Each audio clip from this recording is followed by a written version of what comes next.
People like you clean our halls, not study in them." The dean's words sliced through the packed auditorium, leaving nothing but silence in their wake. Emily Ramirez stood frozen on stage, her application papers trembling in her hands as hundreds of eyes bore into her. In her faded jeans and second-hand blouse, so different from the designer outfit surrounding her, she suddenly felt every bit the imposter they claimed she was. What they didn't notice was the man in the back row slowly removing his sunglasses, his expression darkening with each passing second. The annual Westfield Academy scholarship ceremony was the crown jewel of the social calendar, where old money and new talent supposedly met in celebration of excellence. Crystal chandeliers cast golden light across marble floors, while outside the pristine lawns were dotted with Range Rovers and Bentleys. Emily had spent the last 2 years cleaning these same halls at night, studying borrowed textbooks between shifts, her SAT scores eventually surpassing those of students with private tutors since kindergarten. Her application had been a moonshot until it wasn't, until her name had actually been announced as a finalist. The dean's laughter, soft and practiced, rippled through the crowd, finding companions among the wealthy parents and their privileged children. "While we appreciate your ambition, Miss Ramirez, this particular scholarship has traditions to uphold." He was dismissing her, not just her application, but her very presence in their sacred space. In the back row, Robert Downey Jr., the evening's celebrity guest speaker, had gone completely still.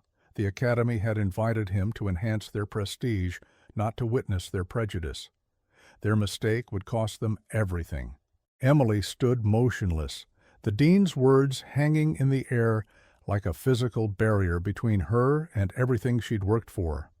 2 years of night shifts, mopping these same floors, emptying these same trash cans, dusting these same trophy cases while everyone else slept. 2 years of studying under harsh fluorescent basement lights during breaks, her textbooks borrowed or salvaged from donation bins. Her hands, rough from cleaning chemicals and hot water, clutched her application folder, knuckles white against the recycled paper that contained her perfect GPA, her stellar recommendations from night professors who'd seen her determination. The dean, Dr. Harrison Wells, adjusted his gold cufflinks with manicured fingers that had never known real work. His tailored suit cost more than Emily earned in 3 months. "The Westfield Excellence Scholarship isn't just about test scores, Miss Ramirez," he continued, his voice dripping with rehearsed sympathy that failed to mask his disdain. "It's about fit, about continuing a legacy of excellence that spans generations." His eyes swept across the front rows where legacy students sat with their parents, bankers, surgeons, politicians, all nodding in smug agreement. The message was clear. Excellence had nothing to do with merit and everything to do with bloodlines and bank accounts. Laughter rippled through sections of the audience, not outright mockery, something more insidious. The polite, controlled chuckles of people who believed the natural order was being restored. Parents exchanged knowing glances while their children smirked behind program booklets. These were the same students who'd walked past Emily hundreds of times without ever truly seeing her, who'd left messes for her to clean without a second thought about who would do it. "If we could continue with our actual candidates, Doctor," Wells said, gesturing for Emily to step off the stage. He smiled tightly, as though he were doing her a favor by ending her embarrassment. The scholarship committee members, all white-haired trustees with buildings named after their families, nodded in unison like puppets on the same string. One woman in pearls the size of grapes actually whispered behind her hand to her neighbor, loud enough for the first 3 rows to hear. Honestly, who told the help they could apply? In the back of the auditorium, Robert Downey Jr. shifted in his seat. The Academy had invited him as their celebrity guest to add prestige to their ceremony, to take photos for their brochures and donation campaigns. He was supposed to give an inspirational speech about excellence and opportunity, all carefully vetted by the administration. Emily felt her throat tighten, tears threatening to spill, not from sadness, but from pure, burning rage. She'd earned her place here, fair and square. Her SAT scores were perfect. Her application essay had been reviewed by 3 professors who'd called it exceptional. The cleaning supervisor had adjusted her schedule to allow her to attend classes. She'd done everything right, played by all their rules, only to be told that the game was rigged from the start. "I believe I still qualify for consideration," Emily said, her voice smaller than she wanted, but steady enough to halt Dr. Wells mid-gesture. A hush fell over the crowd, shock replacing amusement. The help wasn't supposed to talk back. Dr. Wells looked genuinely surprised, as though a piece of furniture had suddenly addressed him. "I think we've indulged this situation long enough," he said, no longer bothering with his sympathetic facade.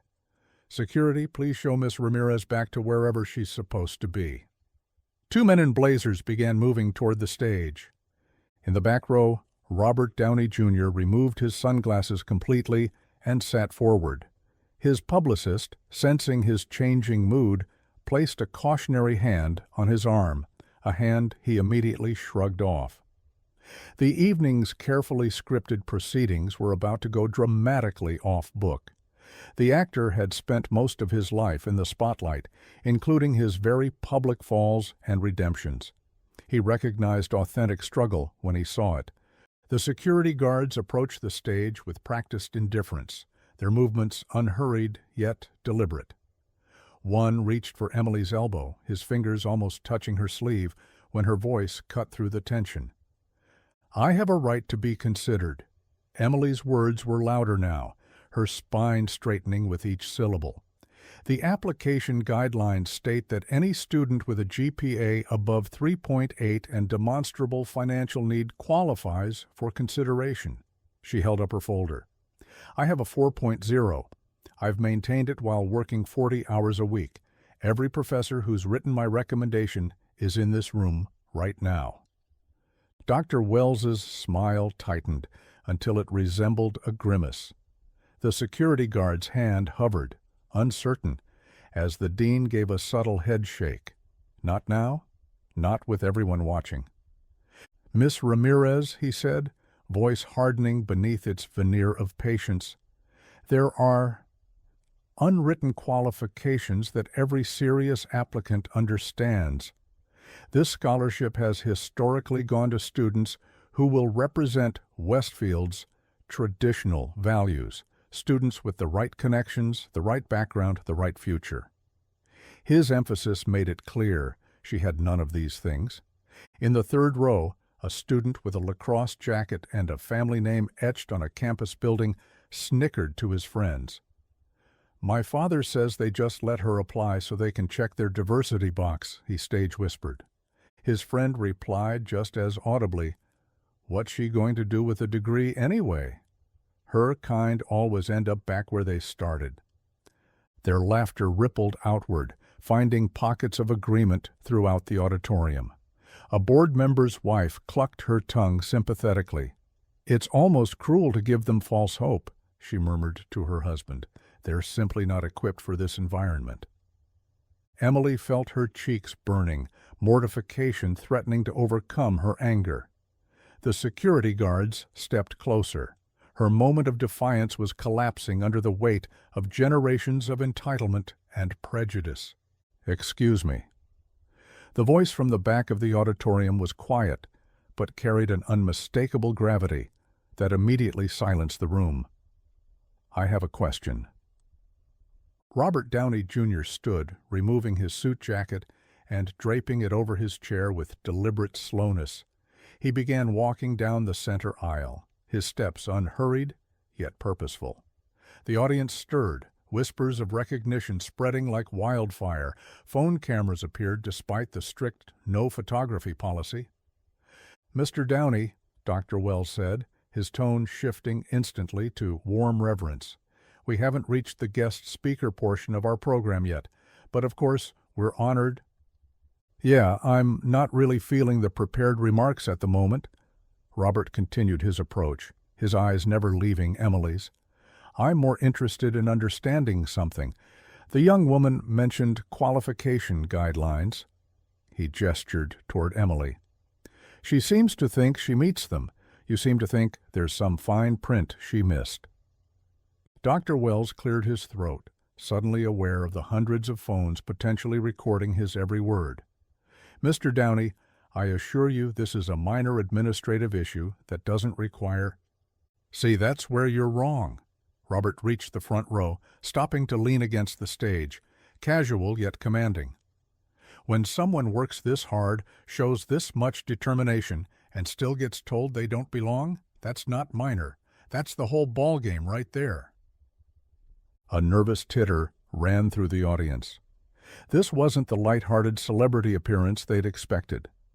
The dean's eyes darted to his PR director, who was frantically texting from the side of the stage. Robert Downey Jr. defending the janitor's daughter. The whispered phrase traveled through the rows of seats. Emily stood straighter, her chin lifting slightly. She wasn't anyone's daughter at this moment. She was herself, Emily Ramirez, and a man whose movies she'd only seen glimpses of while cleaning empty theaters was somehow seeing her too. Let me tell you about the right kind of people. Robert's voice had that distinctive cadence that millions recognized, but now tinged with an edge of genuine anger. I wasn't the right kind of person for a very long time. Wrong choices, wrong friends, wrong substances. The industry wrote me off completely. He glanced around the auditorium. You know the story. Everyone knows the story. He turned back to Emily, his expression softening momentarily. What's your name? Emily Ramirez, she answered, her voice steadier now. Emily Ramirez, he repeated, letting the name fill the space before turning to address the audience. Here's what I see when I look at Emily Ramirez. I see someone who cleans your messes while you sleep, who studies while you party, who aces the same tests you struggle with, despite having none of your advantages. He paused, letting his words land. In my business, we call that a protagonist, the hero of the story. Dr. Wells stepped forward, attempting to regain control. Mr. Downey, while we appreciate your colorful perspective, this ceremony has protocols. I grew up with protocols, Robert cut him off. Country clubs with dress codes that magically got stricter when certain families applied. Schools with traditions that somehow always benefited the same people. He turned directly to the dean. I recognize exclusive when I see it, Doctor. Wells? I've been on both sides of those velvet ropes. The tension in the room was palpable now. Parents shifted uncomfortably, suddenly conscious of how this might look on social media. Students who had been smirking moments ago stared at their phones, aware they were witnessing something that would likely go viral by morning. The scholarship committee members huddled together, whisper arguing about damage control. Emily stood tall now, no longer trembling. For perhaps the first time in her life, she wasn't invisible. The security guards had retreated to the edges of the stage, unwilling to create an even bigger scene by removing her. Something was shifting in the room, a rebalancing of power that no one had anticipated when the evening began. This is absurd. A new voice entered the fray as a man in his 60s stood up from the front row. Gerald Matthews III, chairman of the Board of Trustees, major donor, and grandfather to one of the qualified scholarship candidates. We invited you here as a courtesy, Mr. Downey, not to lecture us on how to run our institution. His voice carried the absolute confidence of someone unaccustomed to being challenged. Robert's smile didn't reach his eyes. Funny thing about courtesy, it should extend to everyone in the room. He turned to the audience.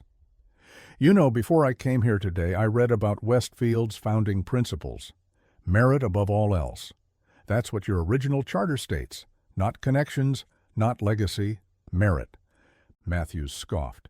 And who defines merit? A Hollywood actor who bought his second chance with money and fame. Some of us have maintained our standing through generations of hard work and proper values.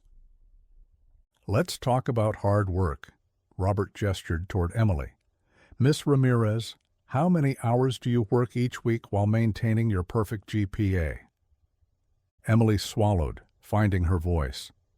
40 hours cleaning, plus 15 hours at a weekend job at the convenience store off campus. I study between midnight and 4 most mornings. A murmur ran through the crowd. Even some of the wealthy parents looked uncomfortable now. And you, Mr. Matthews, Robert continued, I understand your grandson is one of the scholarship finalists. What's his GPA, if you don't mind me asking? Matthews's face flushed. That's hardly relevant. Jason has a well-rounded profile, leadership positions, family commitments. A 3.2, called out a young voice from the middle of the audience. A girl in a Westfield blazer stood up, phone in hand. Jason Matthews has a 3.2 GPA. It's on the athletics page because he almost got benched from lacrosse.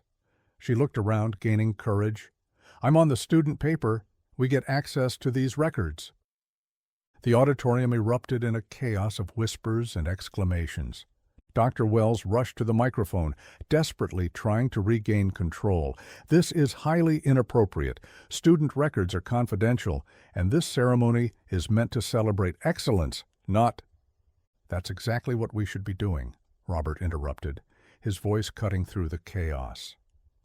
He turned to address the entire auditorium now. Let me tell you something about excellence. It's not inherited. It can't be bought. It's built through struggle, through getting knocked down and getting back up again. He walked closer to Emily, standing beside her now as an equal. When I was at my lowest, no one thought I deserved another chance. I'd burned every bridge, squandered every opportunity. I was the definition of wasted potential. The room had gone completely silent, hundreds of people hanging on his every word. The only reason I'm standing here today is because a few people saw something in me that I couldn't even see in myself. They judged me on what I could become, not where I came from or the mistakes I'd made. They gave me a chance when giving up on me would have been easier. Robert turned to face Dr. Wells directly. That's what you're supposed to be doing here, seeing potential, creating opportunity, not protecting some exclusive club. His voice lowered, but somehow became more powerful. Do you have any idea what it takes to work full-time, study full-time, and still come out on top? That's not just merit, that's extraordinary. Emily stood tall beside him, her eyes glistening, but her gaze unwavering. For the first time, many in the audience actually looked at her, not as the cleaning staff, but as a person of remarkable determination. From the middle of the auditorium, slow clapping began. The girl from the school paper, then her friends. The sound spread, gathering momentum, until almost half the audience was applauding. Phones recorded everything, live streaming the unfolding drama to social media. Dr. Wells whispered urgently to the board members, their faces grave as they huddled at the edge of the stage. The PR director was practically hyperventilating as she monitored the explosion of activity on her phone. Local news had already picked up the live streams. Westfield Scholarship and Robert Downey Jr. stands were trending. Matthews stepped forward again, his authoritative voice attempting to cut through the applause. This is emotional manipulation, not rational discourse. There are considerations beyond simple test scores that— Like what? The challenge came from an unexpected source, a middle-aged woman in designer clothes who stood up from the parent section. My daughter worked herself to exhaustion for a 3.9 GPA. If this young woman managed a 4.0 while working 2 jobs, I'd like to hear exactly what considerations outweigh that achievement. Other parents began nodding, the mood in the room shifting. What had begun as an uncomfortable scene was transforming into something more profound, a genuine questioning of the status quo. Robert sensed the momentum. Here's what I propose, he said, addressing everyone now. A transparent review, right here, right now. Emily's application alongside the other finalists. No names, no family histories, just achievements and potential. Let's see what real merit looks like. The board members were frantically conferring, aware of the PR disaster unfolding, but equally conscious of the powerful families whose donations funded buildings and endowed chairs. "This isn't just about one scholarship," Robert continued, his voice gentle but firm. "This is about what we tell young people matters. Do we reward determination and excellence, or do we reward being born on third base?" Emily finally spoke, her voice clear and steady. "I don't want special treatment. I never have. All I want is a fair chance based on what I've earned." She held up her application folder. "Everything I am is in these pages. Judge me on that." The silence that followed was electric, a collective held breath, as everyone waited to see which way the scales would tip. The next morning, Emily Ramirez's name dominated social media. Video clips of Robert Downey Jr.'s impassioned defense had gone viral, accumulating millions of views overnight. Merit Above All and Emily Deserves Better trended nationally. Major news outlets picked up the story, framing it as a David versus Goliath battle that exposed the hidden barriers of elite education.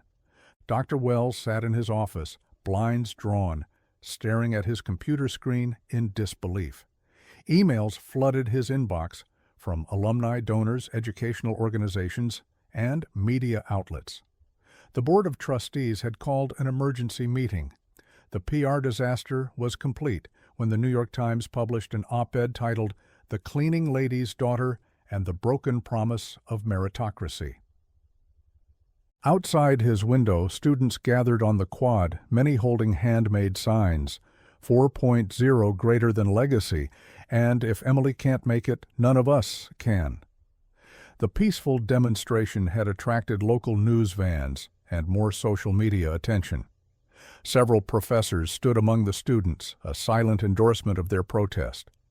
Most surprising were the parents joining the crowd, not just middle-class families, but some of Westfield's wealthiest donors.